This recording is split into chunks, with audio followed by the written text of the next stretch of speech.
there's a whole controversy around, how he's ruined this young player's career, 22-year-old kid. So after that's happened for Arsenal, then to go, do you know what? We're still going to take a chance on this young kid. I think is amazing, and I think as long as he's managed well, I think he'll go on to do amazing things. But I guess what that goes to show is that a lot of times the right players, like the Max Dowmans of this world, Wayne Rooney was another good example of this when he was a teenager. These players have no fear, right? They haven't really been. They just play with this they're just not conditioned to do certain things. So they play with this natural flair, which I think is sometimes missing in the modern game. I think there's so much coaching in modern football, so much coaching. I've seen it at a very young age. I used to take my daughter to when she was like 7 and 8 years old, and to the football, and you'd see all the teams out on their pitch, and you see the boys. It seems obviously they're a bit more competitive over here in the UK when the boys football, and you see at like 8-9 years old how much coaching they're coaching these players in the way that they play. I feel like a lot of natural ability kind of gets coached out of them, and that's another discussion. So, but players like Max Dowman just kind of bring that rawness of football back. I mean, to score the goal that he did as well, and the way that he did it, I mean, just the confidence to be able to do that and not to back yourself from that far out, to not choke. I mean, like it's literally your worst nightmare to have an open goal like that in front of you. You still got to run literally 3/4 of the length of the pitch on your own, take out two defenders, 2 touches, and that one with his head. Then just skip in and slide defender. There was 3 phases in that goal for me that really stood out. The header was the first one, to actually purposely put it into the space and then run onto the ball. Mm-hmm. Then there was a moment, as you said, where he just sidestepped the defender, just a little bit of skill, and just opened up the entire part for him. And then the last one, which I think was really smart, was he knew that he had the beating of everyone when it comes to pace. It was a 15-year-old kid, right? 16-year-old kid, sorry. Which is still unbelievable. So he kicked that ball into that space further. I know, it's crazy. And he kicked the ball further into space and then just accelerated away.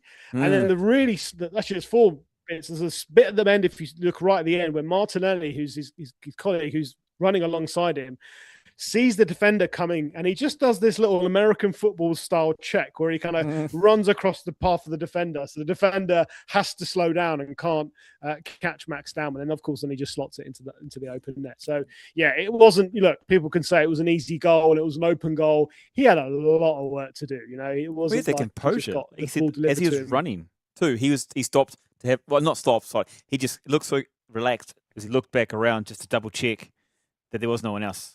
Or how far ahead he was. The mentality, like you said. He was in total control. Total control. So he knew. Sorry, carry on. Where to in terms of? No, before we go there, what were you about to say then? I've forgotten. Oh, sorry. I'd say for him, because he said this limelight, he seems well composed. He's got such talent. Where does he go from here as far as expectation now is on him? What, as a fan, what's your expectation of him? Look, I think we've all carried away in the past when it comes to wonder kids and young teenagers coming through. Arsenal have had their fair share. Theo Walcott was a great example of that. He came into the team when he was 16, 17, was at the World Cup. Famously, Sven-Göran Eriksson took him to Japan and Korea in 2002 World Cup, and he never stepped onto the pitch.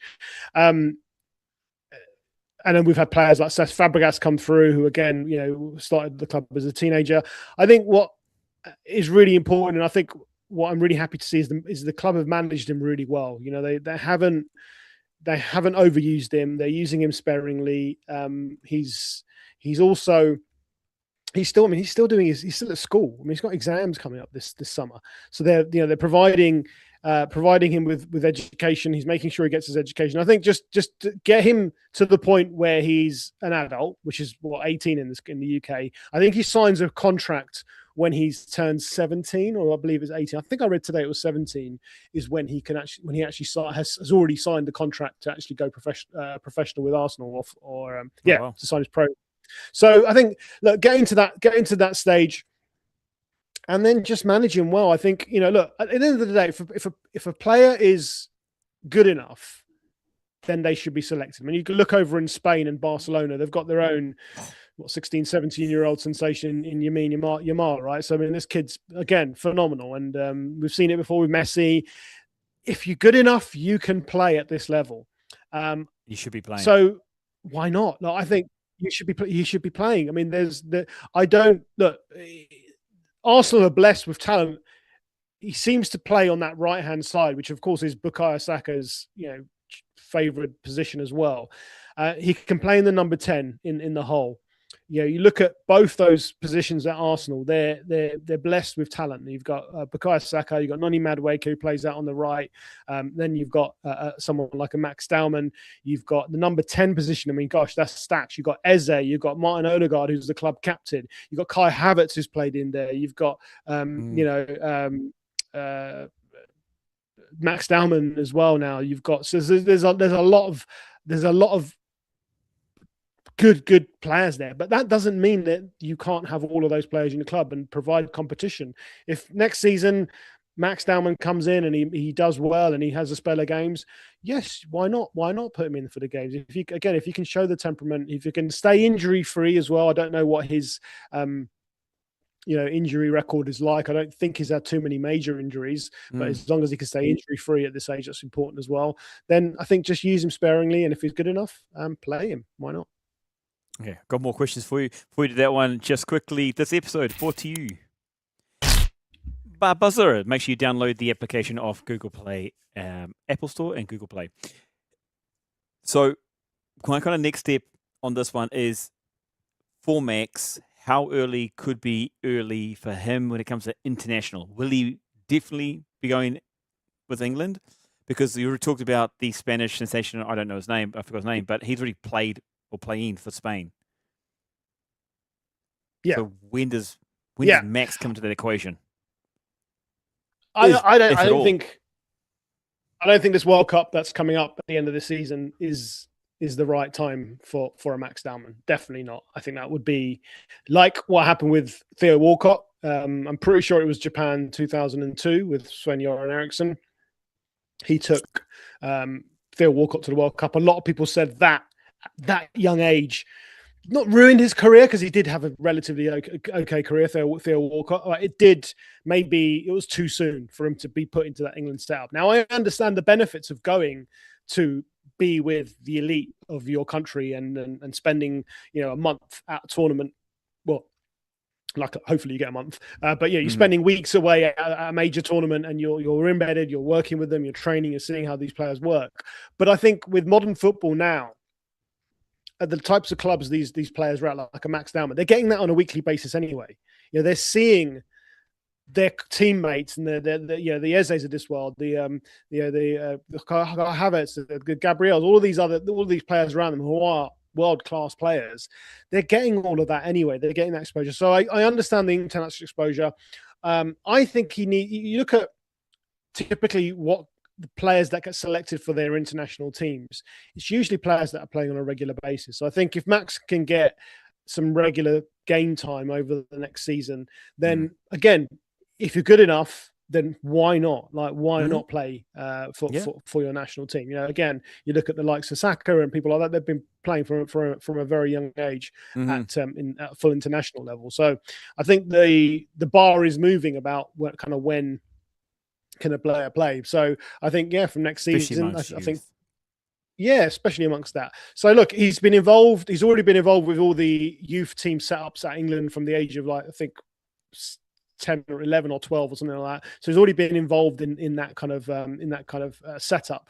I don't think he should go to the World Cup this year. I think that would just be a waste of a squad space when there's so many other players who are more consistent and just a bit more experienced than him. Totally. But next year, why not?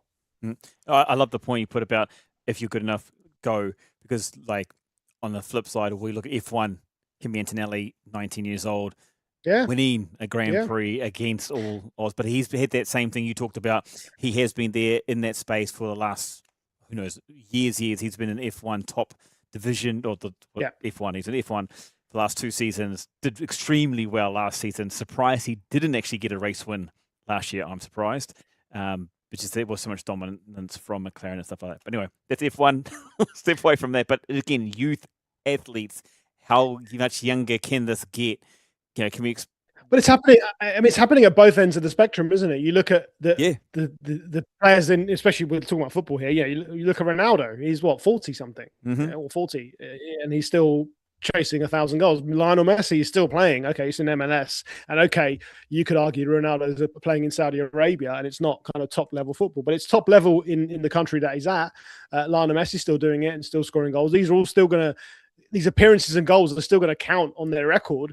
And Ronaldo's gone out and said he's really chasing that 1,000 career goals mark, and that's why he's continuing to play. So, it's happening at both ends of the spectrum, right? We're getting younger players coming into the sport, but we're also getting players playing longer. You look at tennis again. I don't want to change the subject, but in tennis, it's the same thing, right? You've got Djokovic, who's kind of the tennis rugby league. Yeah, the remaining Djokovic, the remaining of the golden era of Nadal and Federer.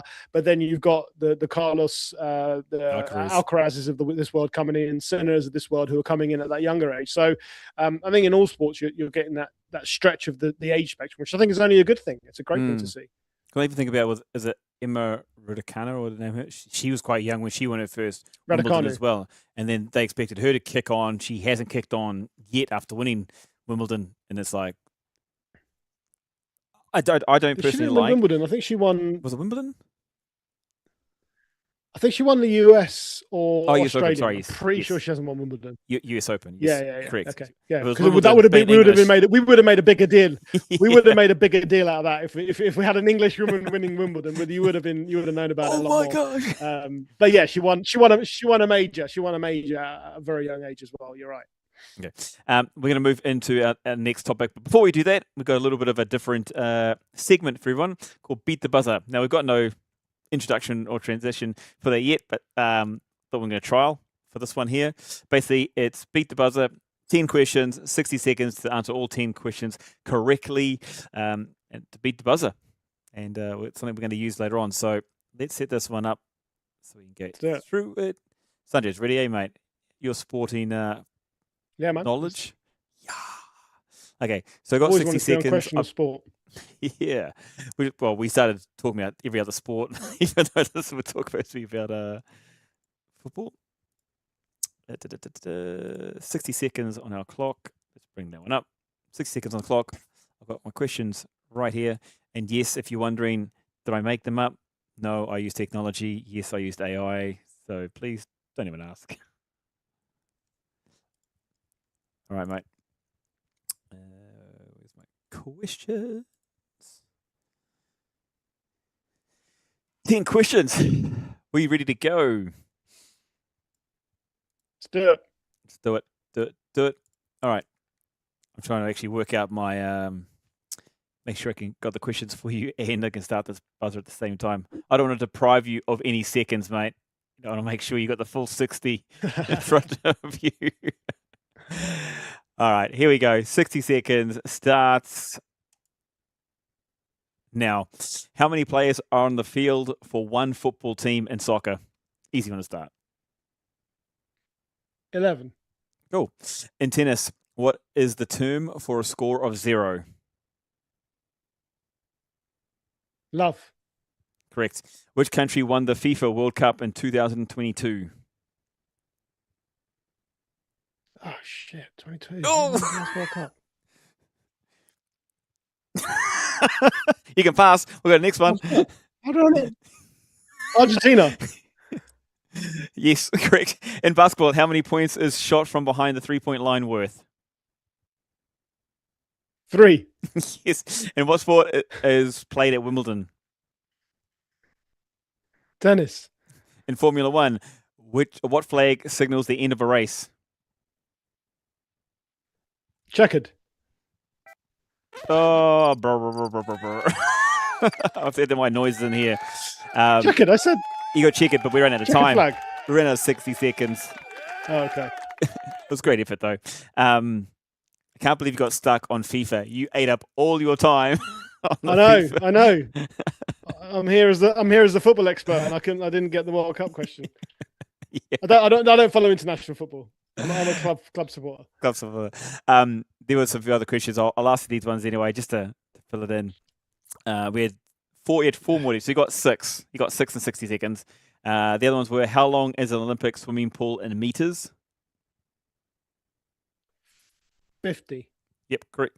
What sport uses the terms try, conversion, and scrum? Egg chasing.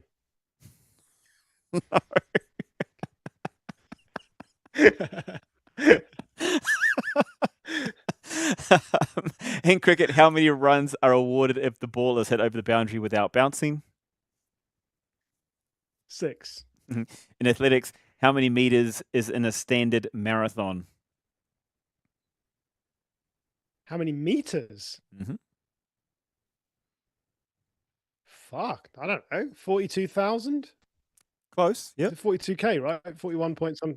Yeah, 41 point. So it's 41,000 or something. 42,195. There you go. 42.1, is it? Okay, yeah. I see again. I'm in miles over here, so it's 26.2 miles. I know that, but I know it was 41 point something mile, 42 point something kilometers. There you go. Well, that's the test, so and it's not the egg. Could you say egg chasing? What sport uses the term egg chasing? Try, conversion, and scrum. Egg chasing, rugby, where you chase around an egg. Fair enough. Sorry, I've never heard it called egg chasing. Sorry, you got me. How can you never have heard that? Must be an English thing. You never thing. heard the term I've egg never heard chasing. that. It's people that don't like rugby call rugby egg chasing over here. So that's why I said egg chasing. Well, you stumped me. You got me, and I'm from New Zealand, so I'll hang my head in shape. Yeah, so there's cultural differences there, but egg chasing is what usually football fans over here call rugby, who don't watch rugby. I genuinely actually like rugby. Yeah, I just don't follow it like I follow football. But I've been to many rugby matches and I enjoy it. But I wouldn't come onto rugby talk. And I was listening to your talk earlier with I forgot the guy's name, but it was like I wouldn't be able to. Yeah, you guys were having a good chinwag about the Six Nations and stuff like that. But especially given England's performance, I definitely don't want to talk about rugby at the moment. Fair enough. Well, they nearly won. Let's move on. I want to kind of jump away through into the just women's side before we jump back into. There's a few other things here with Champions League, Chelsea, and that. But the women's league, for the Chelsea winning their trophy, dominating. So Chelsea. This is the League Cup. So the Women's League Cup final was yesterday as well, and Chelsea won the Women's League Cup. Sorry, it was a win over Manchester United. It was a 2-0 win, and I think it's just worth mentioning because Chelsea have been a really dominant force in the women's game over here in England, and I think that even after their my knowledge of women's football isn't great, but their previous manager, who had been at the club for a long time and pretty much won everything, she's now the coach of the US national women's team. After she left, everyone thought, maybe they're going to have a little bit of a dip, but no, they've stayed consistent and they can stay strong. I was looking for the stat, but I can't find it right now. But this is they've appeared in how many finals. This is like they've been in a crazy number of finals of this particular competition, and only a few teams have won this competition. I'm trying to find it now. Actually, I think it's Chelsea, Arsenal, Chelsea, and Man City. So this competition has been going since 2011. So what's that? 15 years nearly. 15 years, and only 3 clubs have won it in 15 attempts. So Arsenal, Chelsea, and Manchester City. So that just goes to show the dominance that Chelsea have in the women's game. And you look at the WSL, which is the Women's Super League, which is the Premier League equivalent. Again, Chelsea dominate in that competition as well. We see this. We do seem to see that a lot across a lot of sports. When sports kick off, my comparison is back in New Zealand about the rugby competition. It was 5 or 6 teams. Auckland won it for the first 9 years or something like that, or they won 9 out of 10 of the first years because it's the major city in New Zealand. Had most of the players went there as well. It dominated the sport. It sounds like it's something that's here. On that note, is that a good thing for the growth of the sport in England? To that there is one dominant team. Well, I suppose here there's 3 dominant teams really over the period of 15 years. Yeah, look, I think you look across most sports and leagues, you will find a cluster of teams the dominant teams, the teams that tend to rise to the top.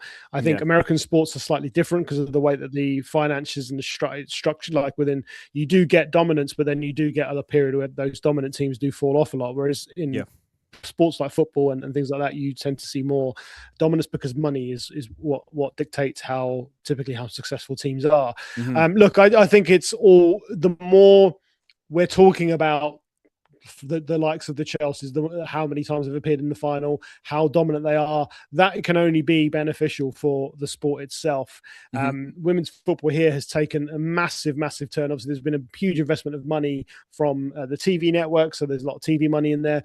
I actually go to the women's matches. So I bought Liliana, who you know, my daughter, for her birthday last season. I bought her an Arsenal women's season ticket because it's so much cheaper than going to the men's game. So because she got into playing football and she was into it, and she's like, I really want to go and watch the games. And it's I go to some of the Arsenal games because I have a friend who kindly gives me a ticket, but often can't take the kids. So I bought this women's season ticket, and we've been to quite a few matches this season. And you know, you go to the games, and it's interesting because it's a very different atmosphere to what the men's game is like. It's very much, there's more kids, there's more families, there's more activities and events. It's a kind of a fun day out, and I think the quality of the football is. You know, I'll be honest, I was surprised. I think it was very, very good football, and it was good to watch, and it was very entertaining. So just seeing, you know, again, as an Arsenal fan, Arsenal women's won the Champions League last season. They won the Super Cup this season as well. So to see that kind of a success, and then when you go to the stadium, you see these young girls, right, you know, who are 7, 8, 9, 10, wearing the shirts with their favorite female player on the back and singing songs, which I didn't, you know, as someone that goes to most of the men's game, I didn't know any of the songs, but just to know, oh, they've actually got their own little culture going on the women's side of the game as well. It was really interesting. It was really fascinating to see, and I think it's only a good thing. And you know, like I said, I've never forced my daughter into watching football or being into it, but she's just naturally gravitated towards it. And yeah, it's a good time to see the women's game grow. And like I said, you can get tickets to the games, and it's relatively inexpensive, so it's actually just a good day out to go and see some live sport. We are seeing women's sports, I think, across the globe improving, developing, because I think, like any sport, like anything, men's or women's, doesn't matter, that there's going to be an evolution of a sport, of a team, of a game as more people get involved. There's more competition for positions. I mean, you talked about it earlier with Max and the competition he's still got, if he's still young. But across this women's game, you know, there was this, I suppose there was a period about within the last 5 years about equality and pay and stuff like that to get people along to the matches. But now you are starting to see some of these sports, when you talk about the sponsorship or the payment side of things, and I have to switch this quickly to give an example, Caitlin Clark in basketball is bringing seats or bums on seats. So there's more money. It's not there yet, but it's a step in the right direction. And now that the World Cup's on at the moment, and USA just played New Zealand yesterday, you know, New Zealanders want to go and see and watch Caitlin play. So they're paying for the tickets. So there's a little bit more, also slow progression forward. And I think when you look at the English Premier League for the females, is that the same trajectory you're seeing there as far as more people attending, bums on seats, better pay? Yeah, for sure. I mean, you look at, again, just taking my club, Arsenal, they used to play their women's game at like some, you know, training grounds. Now they're playing at Emirates Stadium. Oh, wow. Yeah, they're not filling it up. They're not getting 60,000 seats, but they're getting 40. I mean, 40,000, that was more than Arsenal's previous ground held, which was 38. So they're getting what we were getting at capacity for the men's game in our previous stadium. So that's massive. To see 40,000. That's huge. That's what I'm saying. To see a crowd of 40,000 international sports. Correct. So this is what I'm saying. So the game is, you watch the games on TV. They some of the games, not all of them, they come free on TV. And I think that's a really important point, because yes, Sky Sports have got the rights and they do stream show a lot of the games on Sky Sports here, which you have to have a subscription for. But you can watch the games free on BBC and ITV. I think it's ITV or just BBC, or one of the channels. You can see the games for free as well. So I think that's important to, like you said, increase the coverage. But yeah, for sure, seeing crowds like that, that's going to generate revenue. You know, I've been to a few games this season, and you go there, and we go to the club shop a few times just to have a little look around. They've got this massive, obviously, merchandise store down there, as all clubs do, and you just see the amount of money that's been spent on these women's games days, where women, you know, the supporters are in the club buying merchandise. So yeah, there's a huge injection of cash into the game, and again, that's only going to help the game. There's even, I think Everton did it. So Everton moved into their new stadium. I think it was the beginning of this season or beginning of last season. And their old stadium has now been given to their women's team. So the women's team actually have their own stadium rather than, you know, we're just borrowing the men's stadium. So I think that also is a really good move. So they have their own identity. They have their own home ground. And yeah, I think that's really the way the game has evolved. And as you said, just international women's sport in general, I think that's been a big push. But obviously the TV money has been game changing. Yeah, there's more coverage, isn't there? This seems to be one of the biggest winners behind all this. And I know we're kind of diverting away from other stuff, but it is around coverage awareness. If more people are aware, more people will attend. I mean, 40,000, I had no idea. No idea. I mean, literally, the biggest teams, male, female, in New Zealand aren't pulling 40,000 to a game, yet alone a club game. You know what I mean? So that's a massive, massive, massive step. I want to say on this again, when it comes to, I suppose, how much of a gap can a gap being closed between the female and male game? I mean, if you're talking to me about 40,000 attending, and there's maybe 60,000 in a men's match, that to me tells me the gap's closed. Yeah, I mean, look, 40,000 is Arsenal, and that's that you know, like you said, Arsenal, Man City, and Chelsea. There's the big three in the women's game here in the UK. They are anomalies because they've had such success both in the men's game and the female game. And they've got money, they've got the stadiums behind them. So I still believe, I'm pretty sure that, and I think this is true for most, the women's clubs are still owned by the actual football club. So for Arsenal Football Club, they own both the men's team and the women's team. Like the women's team is not owned by a separate owner, right? So if the parent club is rich, then that feeds down into the women's team as well. So they obviously share in the riches as well. So Arsenal women's winning the Champions League last season actually probably would have boosted Arsenal, the club's revenues and profits and all of those things. So there's obviously a lot of that. The smaller clubs are going to find it harder to close that gap because they don't have the money, they don't have the investment that the bigger clubs do. Yeah. In terms of the gap closing, I mean, just look at the Women's World Cup and how popular that's been over the last couple of iterations of that. Yeah. The US team's dominance in the women's game, particularly. But Spain, you know, look at Spain. You know, you look at the way Spain have been playing as well. You look at marketing and advertising. You look at like ads from New Balance and Nike. They're featuring these female athletes from sports that are, you know, not the typical. Obviously, tennis has been women's have been in tennis for a long time, and athletics and other sports. But sports like football, you know, they're showcasing the athletes from the women's team. There are ads on TV here which feature, like for example, Google Pixel phone. They have got ads where they've got the Arsenal men's team in it, then they've got ads which have just only got the Arsenal women's team in it as well. So things like that are just showcasing like you said, showcasing the game, getting those faces out there. You know, social media obviously is a big part of that because, of course, a lot can be shared through social media. So I think that's huge.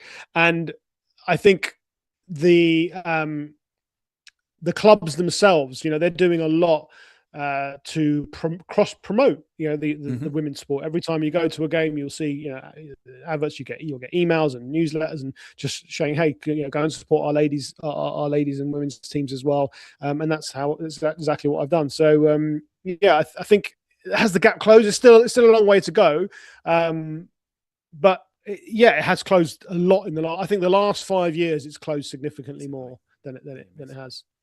Awesome. Before we move on to the next one, as always. Cool. So one of the big things I want to kind of put out there is we've got a bit of merch up for grabs. Nice plain top here. Nice. FFP. And it'll be branded with your own name, and you can select your number. Okay, to win this one, first thing you're going to do is make sure you subscribe to the YouTube channel.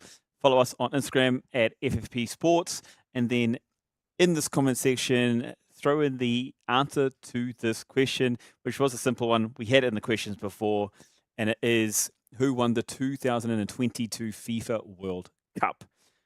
Put your comment in the comment section. Let us know. Sanjay. Don't ask me for the answer. It is. It's back in there, back in the previously. So if you want to go check that out, you can do that in there as well. Okay. Awesome. So kind of moving on to that next part of this, because we're talking about Chelsea and its dominance. Chelsea's also in a little bit of hot water at the moment. Chelsea fined over secret payments worth £47 million, and they got fined $10 million. You know a little bit more about this one?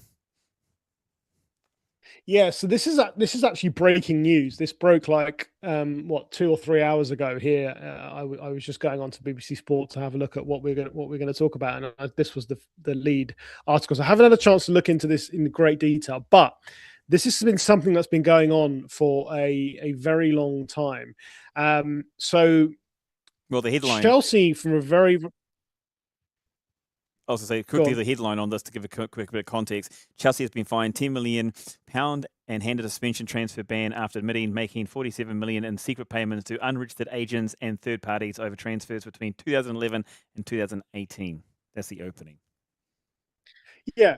So Chelsea have got this history since Roman Abramovich took over the club, whenever it was, many, many years ago. They've had this policy of buying a load of players and then reselling them, especially buying younger players as well. But this is particularly related to quite high-profile signings that they made in that period. So between, what did you say was the year 2011 and 2018? Yeah. So what they've been doing is they've been making secret payments to unregistered football agents, and what they've been accused of doing is tapping up players and saying, "Hey, look, we want to sign, so and so," and they're basically giving someone a payment on the side to basically guarantee that they get the player to sign. But for doesn't them. it happen in all sports? It may do. I don't know. I'm not privy to what happens in all sports, but it's illegal, and it's not. It's against what is allowed under the regulations of football. Because otherwise, it goes back to what we were saying earlier, right? The clubs that have the money, they're always going to have advantages. Now they always have advantages when it comes to signing players anyway, because of just because of who they are, and players want to play for the teams that are fighting for the title, not the teams that are going to fight for relegation. So. But it's look, it's not allowed. They've been doing it under the radar. They've been not reporting it in their financial figures. That also in itself is not within the laws of the game. So they've been caught. And actually, the way this has turned out, when the new owners took over from Roman Abramovich, when he had to sell the club, they participated in this. So they said, look, we know you're investigating this. We've come in to own the club. We want to help you to get to the bottom of this. If we've done anything wrong, then we will own up. We will take it on board and we'll accept the punishment. So actually, in a way, they're trying to clean they're trying to clean the cupboard of all the cobwebs that Roman Abramovich had left behind, and this was one of the matters off the back of that. So there's a few players that people will probably know, like Ramirez that they signed as the midfielder. They signed 17 million from Benfica in 2010. David Luiz, who also played for Arsenal, 21.3 million pounds. He was purchased in February 2011. Eden Hazard, probably the biggest name on that list. They signed him for 32 million, so there was payments there. Andre Schürrle, Samuel Eto'o, Willian. So there's quite a number of high-profile players. And actually, that period of time that's been investigated, they actually won the league as well in 2014, 2015. So, and also, 2016, 2017, they also won the league. So 2 of those years that's been investigated, they actually won the title. Now, I've looked at what this report has said, and it said that it's actually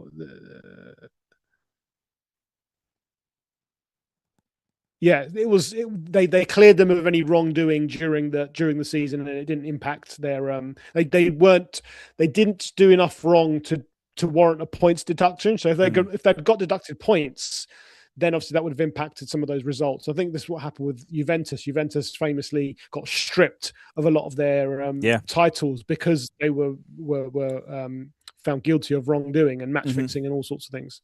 Well, this is okay. So on the topic, and what makes it so interesting for me is, again, I look at this across a lot of sports, and I have seen this in a lot of different leagues where there's salary caps. So again, to try and even out the competition, I mean, you could even go as far as talking about F1, and you're going to spend X amount or have a certain amount, but they'll pay millions of dollars anyway. So I don't get it, but whatever. But teams in other leagues over the past 20 years, same thing has happened to them. Not only did they get fined, but they got points taken off because they're doing exactly the same thing. They're looking for these loopholes in these contracts where, I'm only paying you this, you're getting this, but this is a gift. For example, this is the house, and that makes up the difference of the package, the total cost of a package. Which for me, there needs to be something as far as this going on. I feel like it's nearly like, and I hate to, maybe not. Yeah, it's like the games that oh my gosh, just jumped in my head. The one they're allowing doping, whatever, enhanced games. So it's like the enhanced games. Oh, enhanced games. Cool. Yeah. Just go for it. Look, people want to see what the body can do. Yada yada yada. Well, like saying here is like, so we're holding back potentially some progresses of some teams and some spaces for equality and fairness in sports, when really there's no fairness anyway. You've still got majority of the top teams dominating because they still have bigger purses, they still have bigger influx, or like to change that around. How do you change that around when a teams like Man City still have big backing? Yeah, look, at the end of the day, the teams with the most money, they're always going to dominate. I think the whole salary cap thing has been discussed quite extensively. I don't think it's something that's going to ever. I just never see it working in Premier League football or football at that level, even in Europe. Yeah. I like the idea of it. I mean, I follow basketball, and I like the fact that within basketball they have that structure, and that's why in basketball you do see, kind of teams coming up and coming down, and you can still have, superstars in your team. I just don't know. You got the draft system, those sorts of that system does seem to work, and it makes sense, right? If you're a young, we've just been talking about 16-year-olds, but let's say you're not Max Dowman, you're a normal 15-year-old kid going through the football youth system. What they do the draft? The 18, isn't it, in the US for American football? And I think it's 21. Is it 21? Okay, so it's after university. So it's 21. Is it 21? I thought it was 18. Maybe you're right. I think they have to finish college, and then they go into the draft, right? I know you can't be over that. So they will finish college at 21.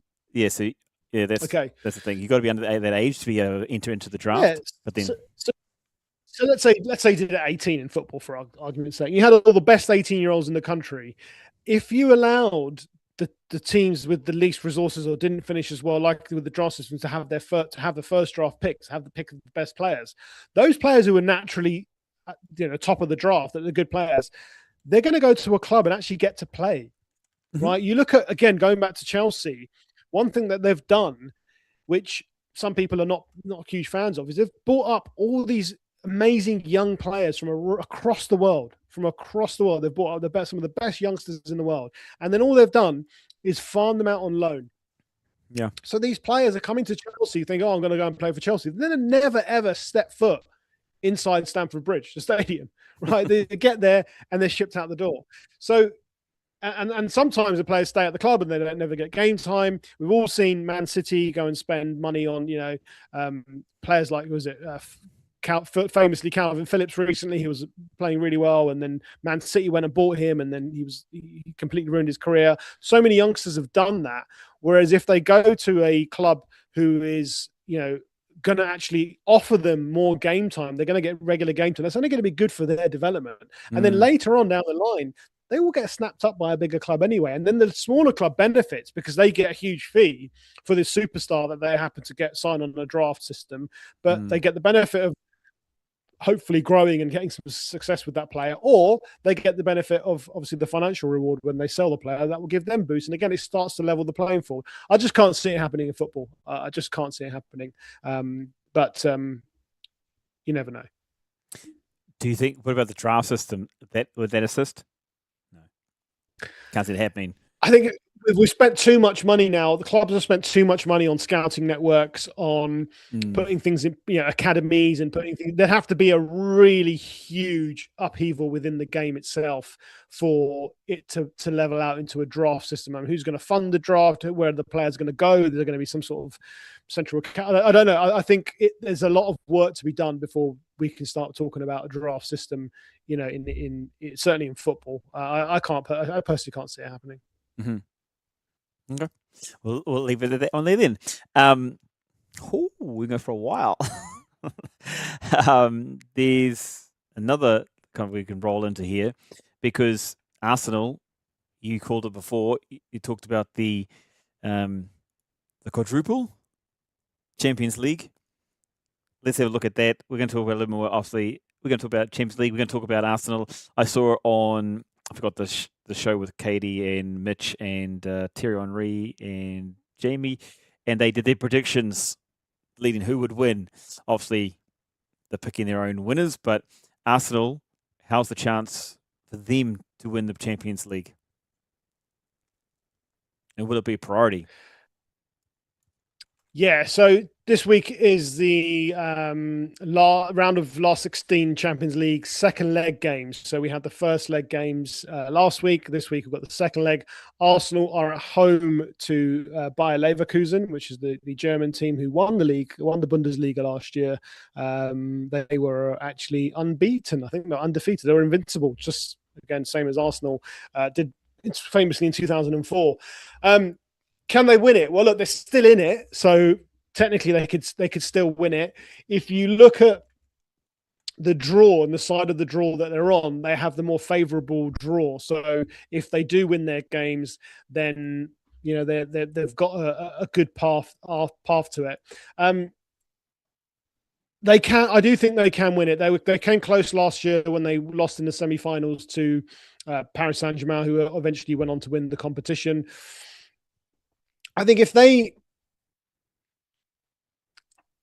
win the cup final that's coming up, the English League Cup final coming up against Manchester City in a couple of weeks' time, or sorry, not even a couple, this Sunday coming, which is the cup final.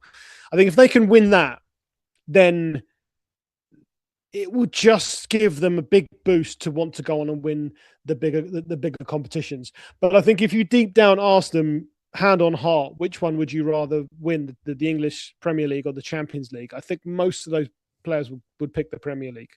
As a fan, I personally, and a lot of my Arsenal friends disagree with me, I would also pick the Premier League over the Champions League. Now, we've never actually won the Champions League, but the Premier League has been 22 years of absolute turmoil for Arsenal, and not winning, and then coming so close the last few seasons. It was almost be criminal for us to be in the position that we're in now, 9 points clear, seven games to go, to not go on and win that.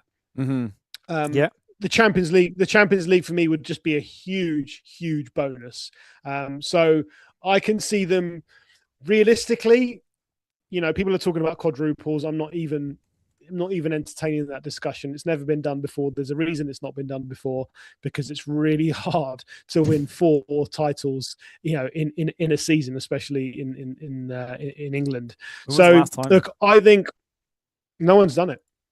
Oh, no one's done it in England. No, I think is it Celtic or Rangers? Again, my knowledge of football across the border isn't great. I think one of those teams may have done it in the past, or there's a few, maybe 1 or 2 European teams. But yeah, no English team has ever done the Premier League, League Cup, FA Cup, and Champions League. We had Man U doing the treble famously in 1999, and then Man City Man City did their own treble a few years ago, but not the quadruple. So realistically, I think Arsenal will end the season with two titles, and I'm hoping the Premier League is one of them.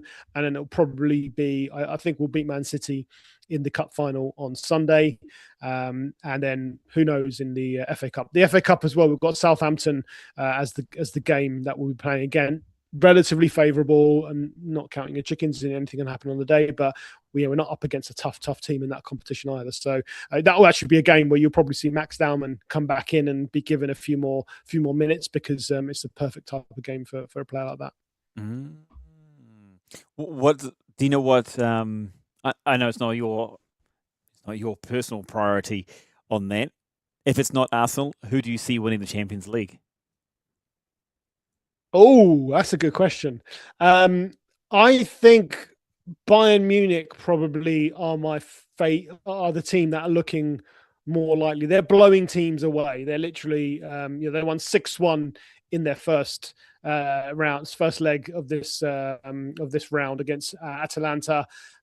So I think, any of you look at some results before that, they were really dominating and blowing teams away. Ironically, obviously Arsenal have beaten Bayern Munich at home this season in the Champions League, so it's a team that we have actually beaten. But yeah, if Arsenal don't win it, I'd probably fancy someone like a Bayern Munich to come out on top. Yeah, they actually 6-1. What a hammering! Jeepers, and that was away too. Yeah, at Atlanta. Yeah, they just look. I've watched Barcelona this season. I've watched Real Madrid this season. I've watched obviously all the top English teams as well, and Bayern just look like after Arsenal. And you look at form and you look at the way teams have played. I don't whether people think Arsenal's football style is attractive or not. The fact is they're efficient and they're getting results, right? And they're consistent. And they're consistent. They're doing it consistently. Outside of Arsenal in the Premier League, Man City have had their wobbles this season. Liverpool have had their wobbles. Man United have had their wobbles. They've all looked really kind of weak. Same with the Barcelonas and the Real Madrids of this world. Whereas Bayern Munich have been the other team that just look really strong. They've had a couple of wobbles, but they've just looked solid and looked really strong. So that's why I'm going with them. But again, it's a Champions League. You never know, right? This is the beauty of knockout football. You've got two. You've got a home and an away leg. Away goals don't count anymore. It's just who wins over the two games. Paris PSG, they're the holders. They're trying to retain it. Whether they're going to retain it or not, I don't know. They're not quite as fluid as they were last season. Last season, they blew that competition away. I mean, again, in the final against Inter Milan, they were phenomenal. They literally blew them away. What was it, 3-1, 4-1? I can't remember something like that in last year's Champions League final. Then they went and beat Tottenham for the Super Cup as well. So yeah, I think it's going to be an interesting finale to that competition as well. Just on that one of the articles you did share with me earlier was the Real Madrid. Obviously, they got a bit of advantage, but the second one against City, Mbappe and Bellingham are back for that match. Does that mean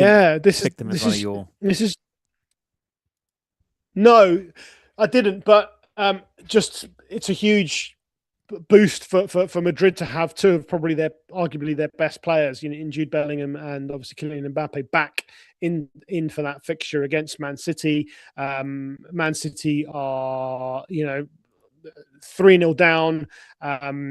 having lost away at the Bernabeu. Man City are going to be at home, so that's obviously an advantage. But I just think with those two players back, Real Madrid are going to be too much for Man City. If Man City go out of the Champions League, does that give them an advantage in the Premier League title race? Maybe. They're going to have less games. They're going to be able to rest a little bit more. They might have fresher legs when it comes down to the last final sprint. So maybe that might work in their favour. Who knows? Only time will tell. One more big question for you on that. Is there too much football? Because you see, like for games like someone like, so 1999, said Man U won the treble. No one's ever won the quadruple. Should there be a possibility? Or is it, you might think it's a stupid question, but I don't think there's too many games. No, it's not. It's an interesting question. I've never really thought about it. I think at one point there was an argument that if you include international football, then for the players that are involved in international football throughout the season, as well as club football, they probably do play a lot of games. I mean, I'm going to sound quite harsh here, but they're getting paid a lot of money, right? A lot of money. Like a ridiculous amount of money. I mean, a ridiculous amount of money, right? And I know not all football players are getting paid that amount. I appreciate it, but I would probably accept being, a player who's getting paid either in the English Premier League, the Spanish league, Spanish top league, Italian top league, even the Portuguese top league. I'll take one of the top, being a salary of one of those types of those types of clubs. I'll take it because it's a lot of money. So look, I think if they're getting paid a lot, as long as they're getting looked after and they do have amazing medical care, right? We just talked earlier on in this discussion about how young people are playing, but also how long people's careers are going in sports in general because of sports science and the advancements of how technology has helped us just have a better understanding of the body and recovery and all of these. As guys that worked in fitness, we've understand and appreciate all this, but the advances that have been happening in sports medicine as well. Why not? Why not play more games?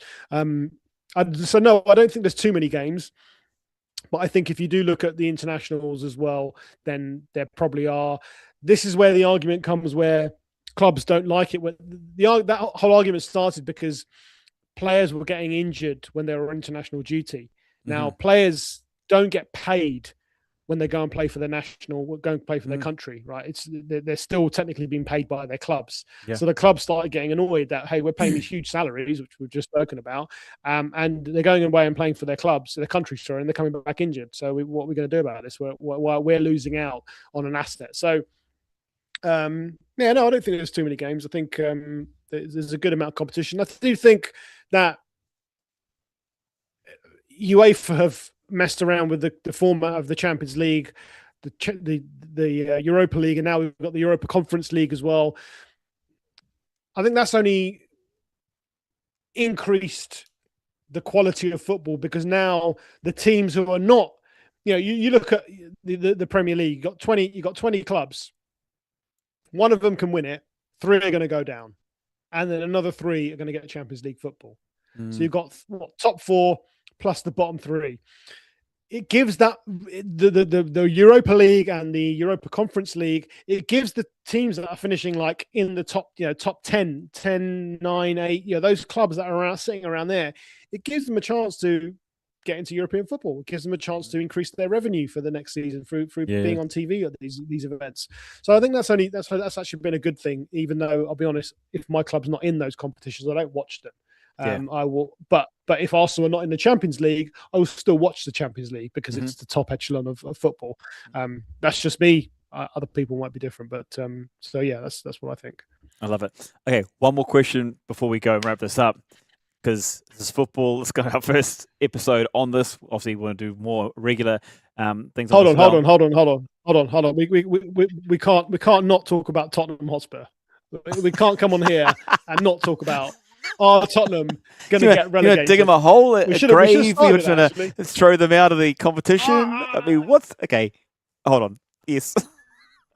What is wrong at Tottenham. Yes. Okay. They kick us off. The Great Escape. The Great Escape is on. They drew against Liverpool yesterday, which was a big result for them. The manager's best result, right? The manager's come in and lost all of their games, and this draw is the best result that he's had. You look at their form. They've lost their last 5 games in the Premier League and then drawn the last one. They're sitting. What are they? 1 point. So Tottenham, they're up 30. They're still 1 point above West Ham. They're 1 point above the relegation zone. Yeah. So West Ham, they're tied. The West Ham and Nottingham Forest are on the same number of points.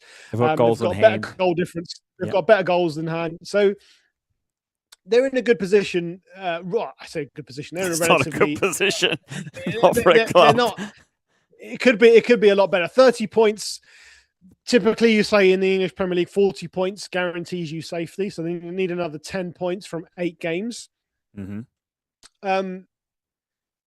The trouble is, where's it coming from? Those players, to me, look like they don't want to fight, right? And this is the thing. My father-in-law's a Tottenham fan, and he was asking me the other day. He's like, "What's going on? Why Tottenham?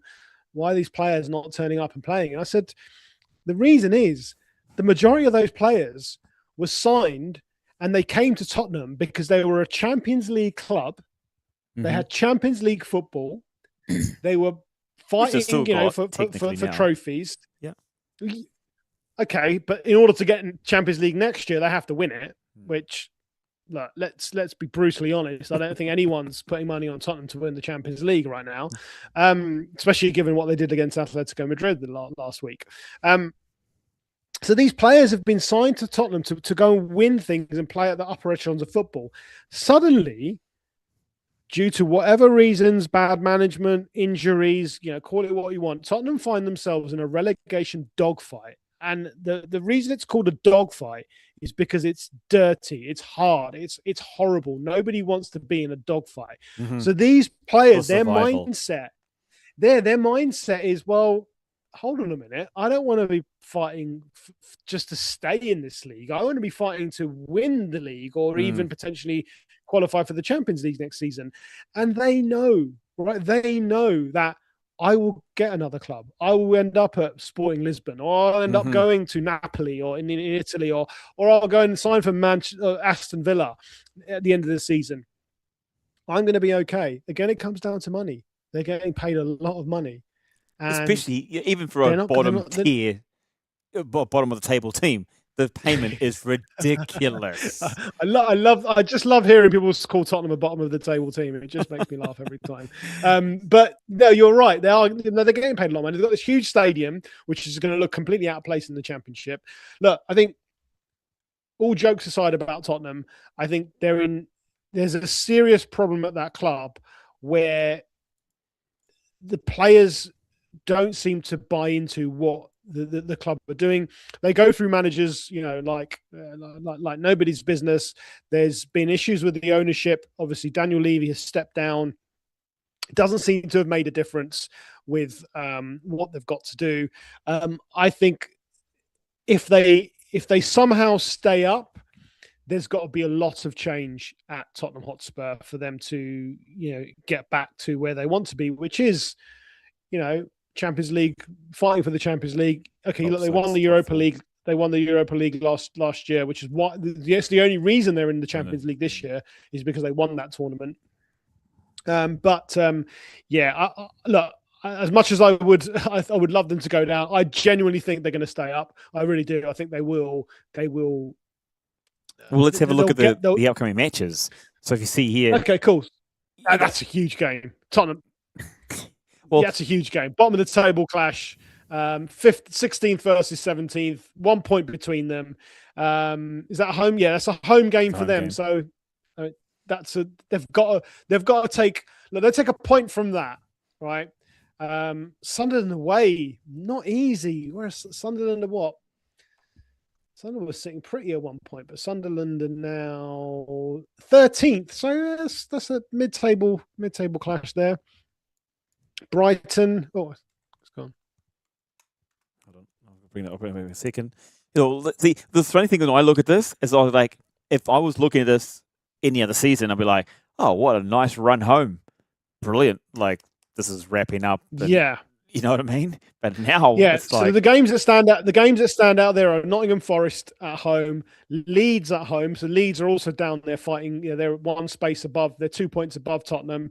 And then who's the last two games? Chelsea and Chelsea second last and Everton's last. Yes, Everton, so Chelsea again, Chelsea away, and again, London derby, right? You look at previous Tottenham Chelsea games; they're always heated. They're always red cards. That's a tough game. I still think they'll do it. Look, how many games is that? Is that 8 games for them? Yes, so that's 8 games. 7, 8. Sorry, yes, 8. Yes, it's 8 games. They need 10 points from 8 games. You get 2 wins and a few draws in there. You'll get to that 40 points. Yeah, they're not in a good spot, but I do think they'll be all right. Unfortunately, because you think West Ham, Burnley, and Wolves have harder rides home. Yeah, have a quick look. West Ham. I think West Ham have got to play Arsenal. Yep, they've got. I just Aston Villa. They got Wolves. They got Crystal Palace. They got Everton, Brentford. They got Leeds, Arsenal. So they got Leeds. That's a big game as well for them. Leeds as well. Leeds United. Yeah, West Ham Leeds on the last day of the season. That's the last one. Yeah, so that could be a relegation decider, that one as well. Well, Leeds are 15th. Burnley. I think Burnley will. The Burnley Wolves are down. I don't think they're gonna survive. Yeah, I mean, you look at that. Fulham, okay, Nottingham Forest, Burnley. They've got Man City. They're not going to get any points from them. Leeds, that could be they get some points there. Villa, Arsenal away. You know, I think Burnley. Then again, relegation. The bottom 2 meet on the last day of the season. So I think Burnley and Wolves. So far off. So look, they're 20 and 16. Yeah, so you look at that. There's a big gap there. So I think it's really one from 4, isn't it? It's Leeds, Tottenham, Nottingham Forest, or West Ham. Yeah, Nottingham Forest now, and they all seem to be playing each other. They're all playing each other, which is going to be fascinating. So it's going to be an interesting run into the season. See, Nottingham Forest, Aston Villa, Burnley, yeah. Sutherland, Chelsea. Burnley, so these all bottom of the table. Man United, Bournemouth. Jeez, that's. Now I've seen this, then I think I agree that Tottenham will survive. And my mate, who's by the way Sunjay back in New Zealand, massive Tottenham Hotspur fan, has been for decades. Always has, always will. He'll be sitting there sweating the moment. I'll have to give him a call. If they get relegated, I'm going to give him a call straight away. Hey, bro. Definitely. Just got to run over to your mates. Okay, that's an interesting one. Okay, I just needed one other question for you. So, or any actually last words on Tottenham? Go, shoot. If we do that. So, one last one was about Wrexham. What's your thoughts on them? On who? Wrexham. Oh, that's a curveball. What's happening at Wrexham? Well, they beat their first English Premiership League team. Who they beat? No. Yeah, they did. I don't know all about it, but basically they're coming through. They've got backing, and the reason I want to bring this one up is because the backed, obviously with not Ryan Gosling, Ryan Reynolds has got backing, puts behind them. He's a billionaire. The club's obviously got more players in. They've built up some entertainment side of things. They got advertising. They got awareness. We talk about salary caps. Well, this club's now been funded. More people are going in there. They're getting players, starting to get players they want. They're starting to get more attracted to other players that can help them move up. They're not winning the division. I think they're in 4th or 5th currently at the moment. Sixth in the championship. Okay, now to 6th. So, I mean, top 2 go through. They're in playoff. Yeah, so you got top 2 go through, and then the next 4 have play in a playoff. So if they finish 6th, they'll qualify for the playoffs. Mm-hmm. And they're 3 points. They're 3 points clear of Southampton, who are below them. So they've got a 3-point buffer, and then they're 3 points away from Hull City, who are ahead of them in the table. Yeah, I mean, look, Wrexham. It's been an amazing story. I think I watched a couple of episodes. They've got a show on Apple TV Plus where they do a documentary when the famous Hollywood owners took over, and there's a bit. I need to watch it actually. I think I watched one episode. It's a phenomenal story. Wrexham. If people don't know, do you even know where Wrexham is? Wales, apparently. Is it Wales? Yes. Yeah. Okay. Yes. It's in Wales. That's right. Yeah. So they're in Wales. So it's weird because before we go on. So like someone who doesn't follow it now knows of them. Right. Right. So they've come into the attention of the wider sports community, not just people that are into football. Yeah. And it's understandable. Like you said, they've got marketing behind them. They've got brand awareness. They've got these celebrities who are on board. It's a phenomenal story. Look, if they qualify for the playoffs, which they look like if they continue, playing the way they are, they will.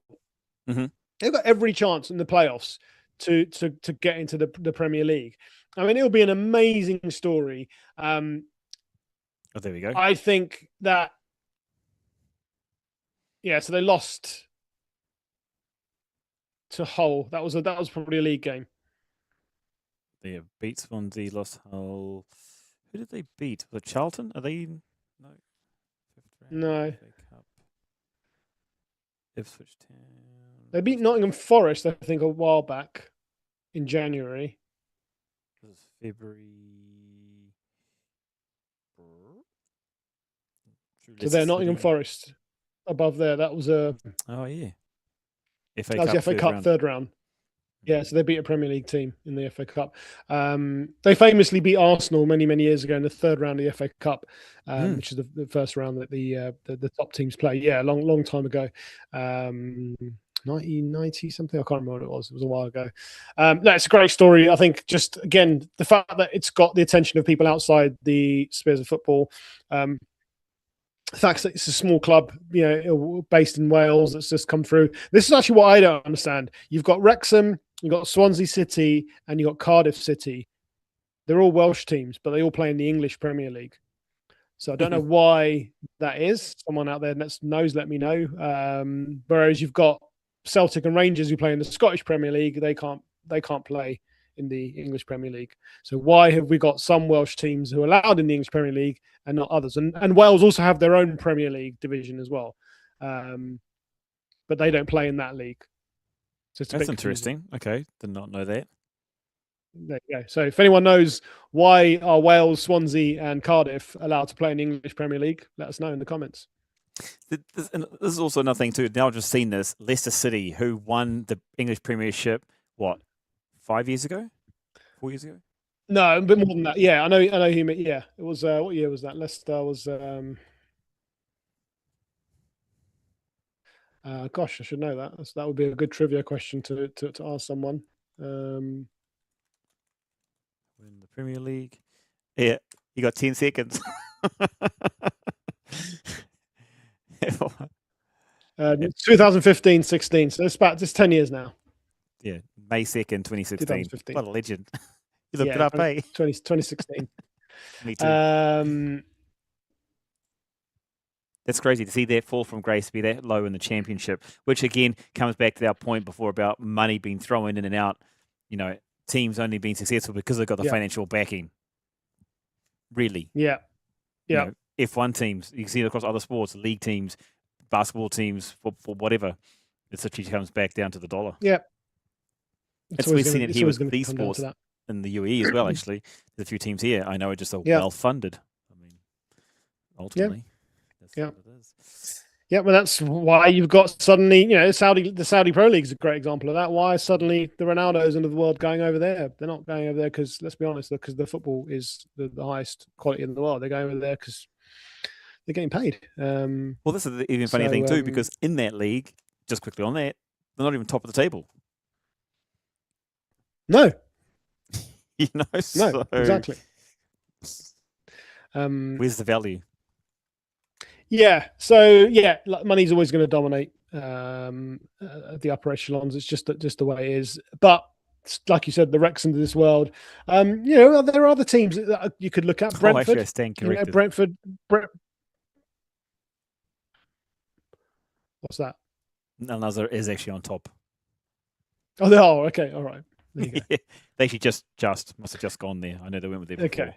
But anyway. Teams like Brentford are a good example, who came up a few years ago, and now they've stabilised themselves as a regular Premier League team. They haven't been in have actually been in a relegation dogfight since they came up, which is a few years ago now.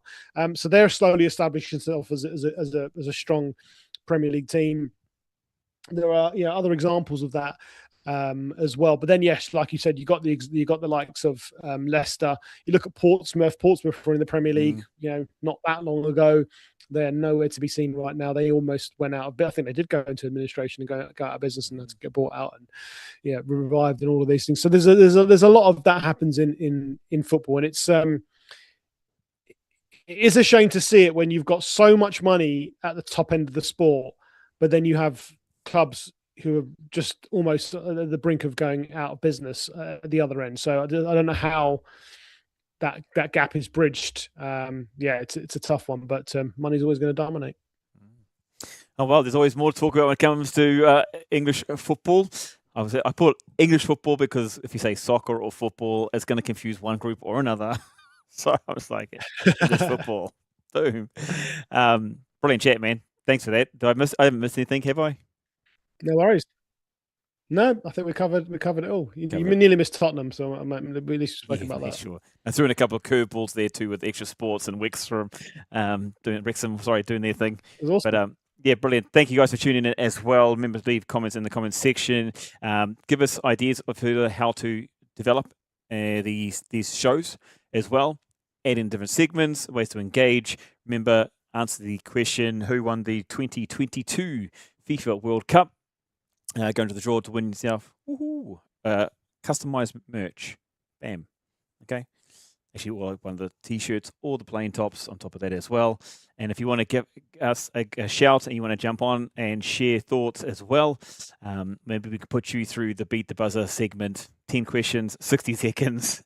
And we've got a standard now. Thanks, Sanj. That's a great one. We were 6 out of 10. Something a little more achievable for people. I'll leave you with the last word, my man.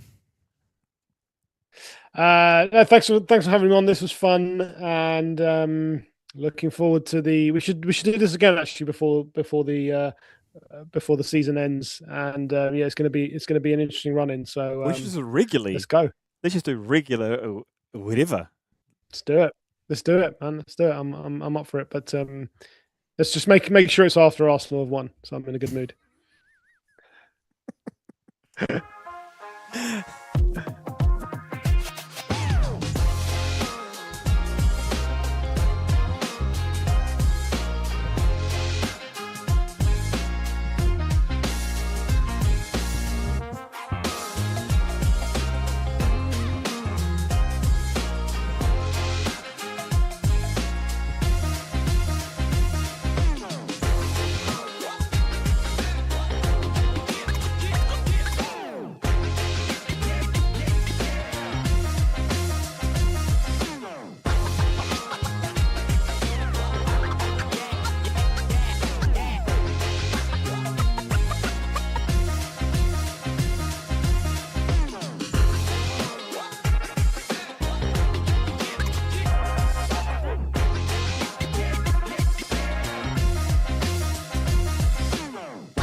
statement, try to enjoy your life.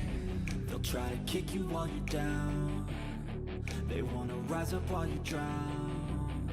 They wanna fill your head with doubt. They're silently scared that you'll figure it out. I'll make it look like I'm losing, won't bother hiding my bruises. And when they finally think you're broken,